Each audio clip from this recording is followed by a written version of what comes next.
The £1,000,000 banknote. Henry Adams, a clerk in a San Francisco stockbroker's office, is swept out to sea while sailing one weekend.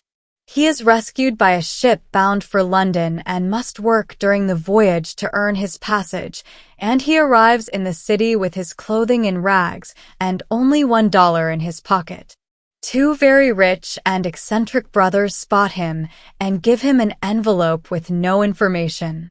Seeing money inside the envelope, Henry immediately heads for a cheap dining house and eats a meal.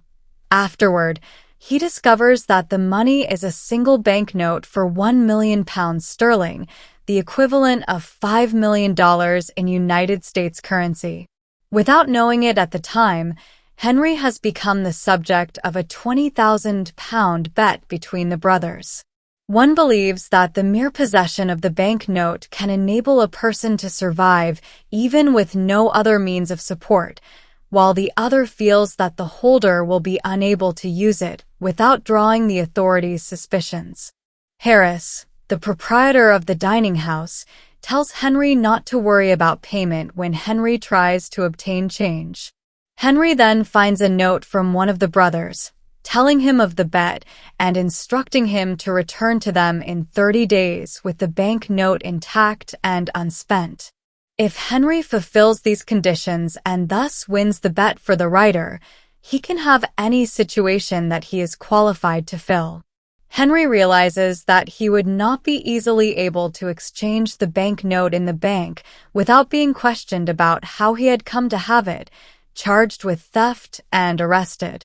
He would also not be able to spend it since no ordinary person would be able to change it.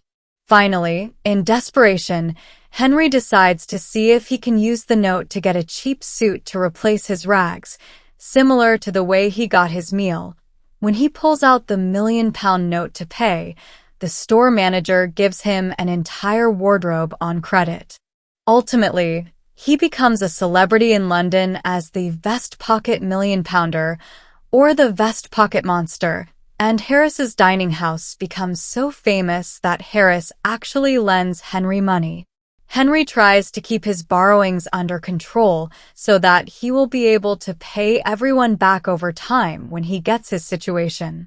After 10 days of growing fame, Henry reports to the United States ambassador in London, who had been a classmate of his father's at Yale.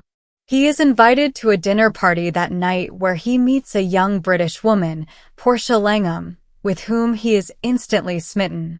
Flirting with her, he tells the entire story of the gentleman and their bet, which she finds hilarious.